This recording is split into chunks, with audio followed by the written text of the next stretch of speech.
문화예술 속 사람과 돈 얘기, 문화연구소 BP의 이정우 에디터 오셨습니다. 안녕하세요. 안녕하세요. 우리 오늘은 어떤 얘기 해볼까요? 오늘은 2024년 가장 영향력 있는 예술가 순위를 이야기해보려고 준비해왔습니다. 오, 누가 1등일지 궁금하다.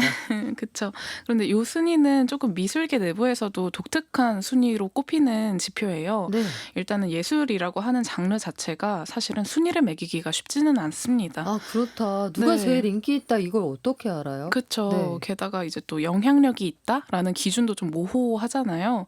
그래서 보통 미술계의 순위를 매긴다라고 하면은 돈을 누가 제일 잘 벌었는지, 아니면 시장 점유율이 누가 큰지, 아니면 전시가 어떤 작가가 흥행했는지처럼 숫자로 분석할 수 있는 내용들을 기준으로 해서 순위를 매겨왔어요.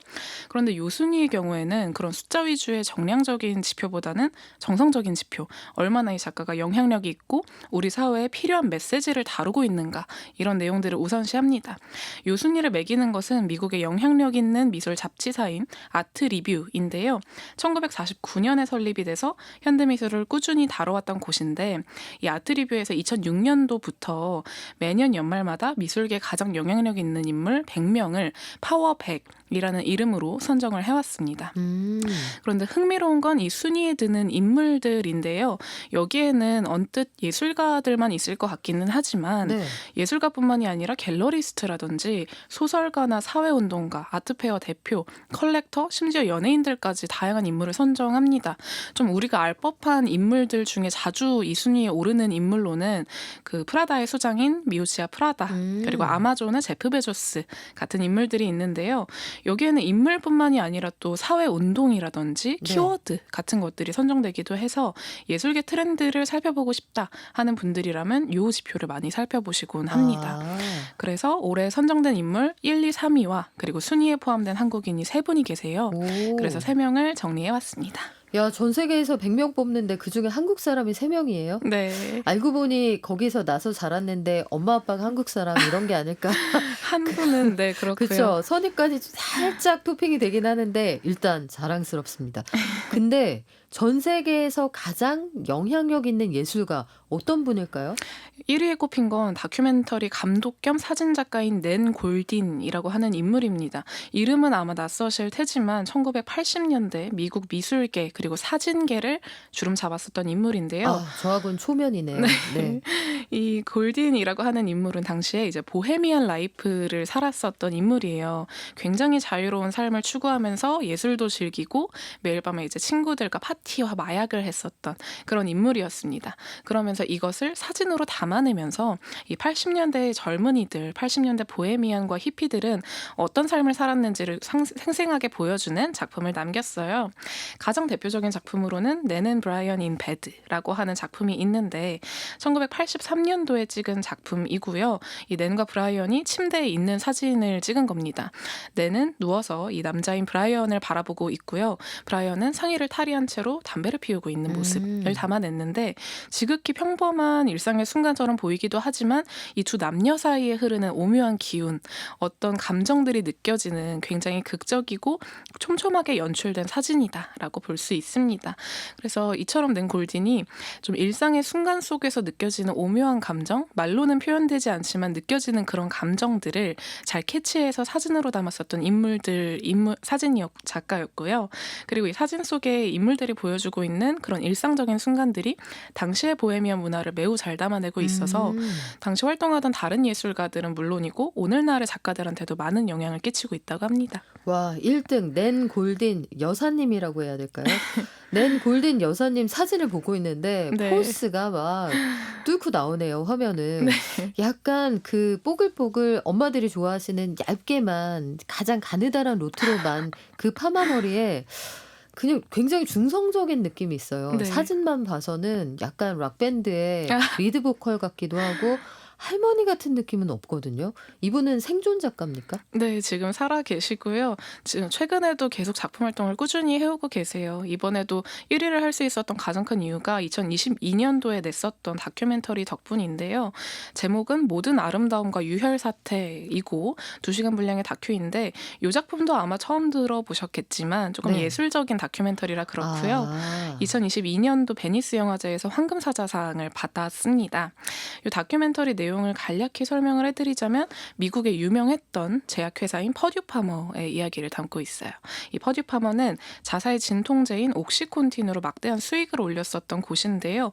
1997년부터 2010년까지 13년 동안 720억 정을 판매를 했다고 하고 이 약물로 수십 조의 수익을 올렸습니다. 그런데 이 약물들이 심각한 중독을 일으켰었다라고 해요. 그래서 이만큼의 판매량까지 이끌어낼 수 있었던 건데 퍼듀 파머는 이 사실을 숨기고 오남용을 묵인했습니다. 그래서 이 퍼듀 파머의 약물로 사망한 사람이 공식적으로 20만 명 정도가 된다라고 아이고. 하고요. 네. 직간접적인 영향을 받은 인물은 수백만 명이 될 것으로 추정이 됩니다. 그래서 미국 내에서는 이 퍼듀 파머가 역사상 최악의 마약상이다라고 불리기도 했고 이 퍼듀 파머를 소유한 세클러 가문은 가장 사악한 가족이라고 불리기도 했습니다. 이 넷플릭스에 이미 퍼듀 파머의 악행을 다룬 다큐멘터리인 페인킬러라는 작품이 있기도 한데요. 이미 수차례 언론에서 다뤄진 바가 있어서 미국 내에서는 상당히 유명한 사건인데 이 낸골디는 이 사건의 조금 다른 부분에 집중을 합니다. 이 퍼듀 파머를 소유하고 있는 세클로 가문이 미술계에 끼친 영향력을 조금 포커스를 맞췄어요. 네. 이 세클러 가문은 미국의 굉장히 유명한 미술관 그리고 박물관에 거액을 기부하면서 영향력을 행사해 왔었는데요. 대표적으로는 메트로폴리탄 미술관 그리고 미국의 자연사 박물관, 구겐하임 미술관 등이 있습니다. 아마 다들 한 번쯤 이름을 들어보셨을 네. 것 같아요. 그런데 사실은 우리나라에서는 이런 미술관 후원자들의 영향력이 막 그렇게 엄청나지는 않거든요. 근데 미국은 매우 다릅니다. 후원자들이 갖고 있는 입김이 상당히 세고 이렇게 거액의 돈이나 작품을 미술관에 기부하는 이들을 부르는 명칭이 또 따로 있어요. 필란트로피스트라고 부르는데 이런 필란트로피스트들은 미술관의 전시 기획을 분기마다 아. 이제 참여를 해서 미술관 고위 관계자들이라든지 큐레이터들과 회의를 하면서 굉장히 깊게 관여를 한다라고 그러니까 합니다. 경영 참여를 하는 거예요. 맞습니다. 그래서 이제 이런 식으로 세클로 가문이 이런 미국의 유명 미술관과 박물관에 영향력을 행사하는 것을 보고 있을 수 없다라고 하면서 미술계에서 이들이 퇴출당할 수 있게 힘을 보탰어요. 그러니까 돈 가지고 미술계를 쥐락펴락하기에는 너희들은 너무 못됐어. 네. 이런 얘기군요. 근데 사실 좀 인지 부조화라고 할까? 본인도 아까 그 마약을 하면서 80년대를 즐겼던 젊은이였다라고 했는데 그랬던 사진작가가 갑자기 마약은 안 돼! 라면서 사회운동에 뛰어들었다. 약간 앞뒤가 안 맞는 것 같기도 해요. 조금 그렇게 보일 수도 있죠. 그런데 누구보다 그 당시에 히피 문화를 즐겼었던 인물이었던 만큼 이제 본인의 친구들이나 가까운 사람들을 그런 마약 문화로 잃기도 했었는데요. 그래서 이제 후에 낸골딘이 마약에 손을 떼면서 결국에는 손을 못 떼서 사망에 이르게 된 그 친구들을 기리는 마음에서 그 경각심을 알리는 활동을 오랫동안 해오곤 했습니다. 그래서 오늘날에는 낸골딘을 어떤 사진작가라기보다는 사회운동가로 보는 사람들도 많아요. 그리고 그 중에서도 낸골딘이 제일 오랫동안 공들여서 이제 해왔던 것이 퍼듀 파머의 미술계 퇴출이었던 거고요. 2020년에 마침내 이 퍼듀 파머 그리고 세클러 가문이 조단위의 손해배상 선고를 받으면서 파산하게 되니까 이 다큐멘터리, 이 과정을 담은 다큐를 내놓은 겁니다. 그래서 여전히 사실은 미술관에 이 세클러 뮤지엄이라고 해서 세클러 이름을 딴 전시 공간이 남아있기는 한데 그래도 이제는 미치는 영향력은 없다고 합니다. 그래서 이 내용을 담은 다큐멘터리가 높게 평가를 받아서 올해 1위를 올랐다고 해요. 야, 이런 스토리가 가능하군요. 기승전결해서 보통 현실의 결말은 슬프단 말이에요. 네. 그런데 조단위의 손해배상 선고를 받으며 이 못된 집단이 파산을 했다. 속이 다 시원하다. 이분 1등 드려야겠네요. 네. 그러면 이렇게 훌륭한 분이 1등을 했다. 2등도 만만치 않겠는데요? 2등도 만만치 않습니다. 2등은 미디어 아트 예술가이자 수필가인 히토 슈타이얼이라는 인물인데요. 아마 미술관에 자주 가시는 분들이라면 이름은 익숙하실 것 같고 아니라면 아예 처음 듣는 이름이실 것 같은데 이 히토 슈타이얼이라는 인물은 영상 작업을 주로 하는 작가입니다. 우리가 현대미술관에 가게 되면 이렇게 모니터를 띄워놓고 앞에 헤드폰 같은 걸 놔둬서 소리를 들으면서 감상하게 하는 영상 작품들이 있어요. 네. 분량도 뭐 한 20분에서 30분 정도라서 앉아서 길게 감상해야 되는 작품들이 있는데 이런 작품들은 조금 감상하기가 어렵습니다. 일단 회화라든지 조각 작품처럼 좀 전통적인 미술 작품이 아니다 보니까 어려움이 있고요. 그리고 이런 영상 작업들의 경우에는 대부분 다루고 있는 주제가 뭐 인류세라든지 디지털 기술, 뭐 사회 권력, 언론의 역할 같은 상당히 어려운 주제들을 담고 있는 경우가 많습니다. 그래서 관객의 입장에서 보면 이런 작품들을 이해하기 위해서 일단 사회적으로 어떤 논의가 진행이 되고 있는지 음. 기반 지식이 있어야 돼요. 아, 공부하고 가야 돼. 네. 네. 그래서 심리적인 부담감을 느낄 수 있는 작품이고요. 그리고 이런 작품들의 경우에는 대부분 너는 어떻게 생각하니? 하는 질문을 던져서 관객한테 좀 지적인 노동을 요구하는 난처해요. 생각 안 해봤는데 막. 그렇죠. 네.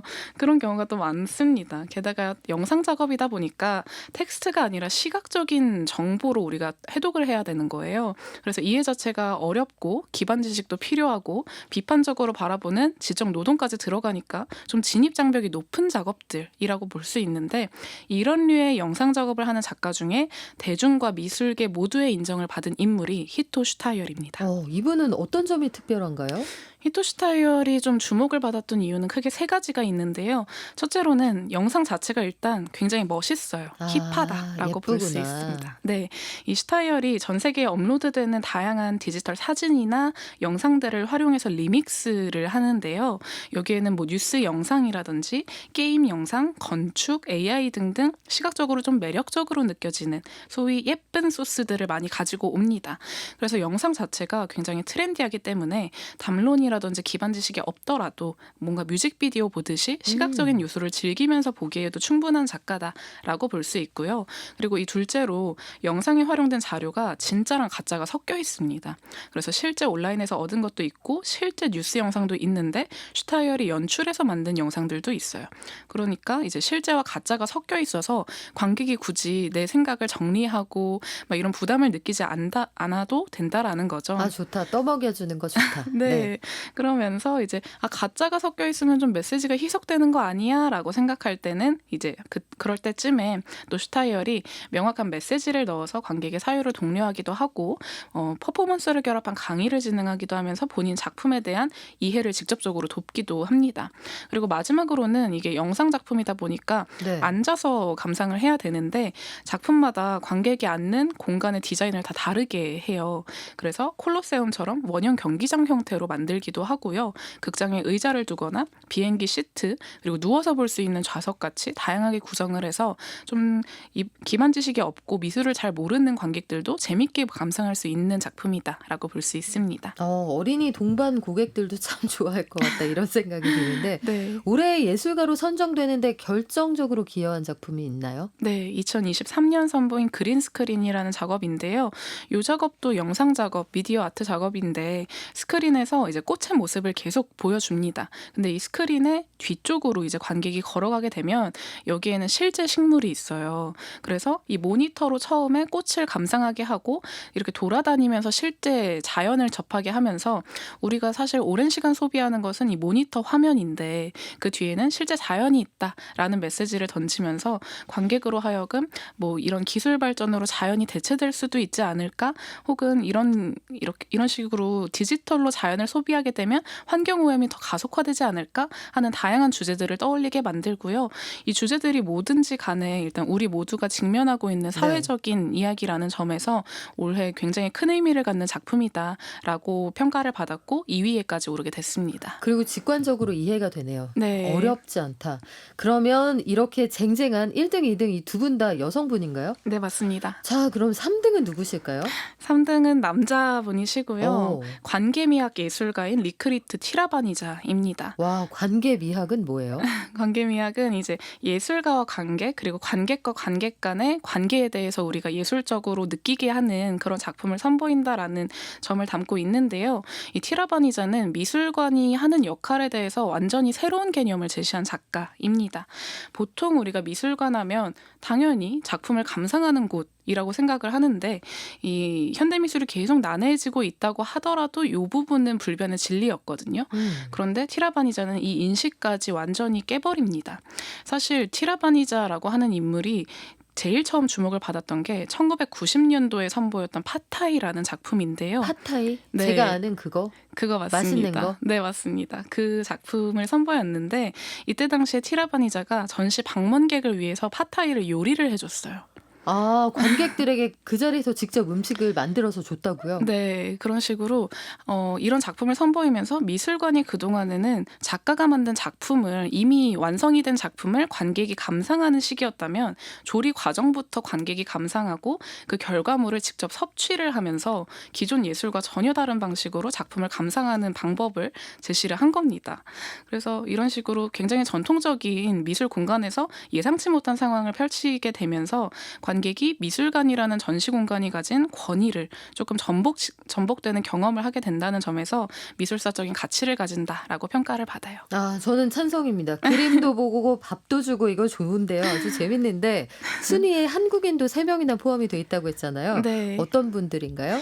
대표적으로는 24위에 한병철 철학가가 있습니다. 이 한병철 작가는 한국 출신인데 독일에 기반을 두고 활동하고 있는 인물인데요. 이전에 권력이란 무엇인가 그리고 피로사회 같은 책을 출간을 했어요. 이 피로사회는 국내에서 8개월 만에 4만 권이 팔리기도 했는데 2023년에는 내러티브의 위기라는 책을 출간합니다.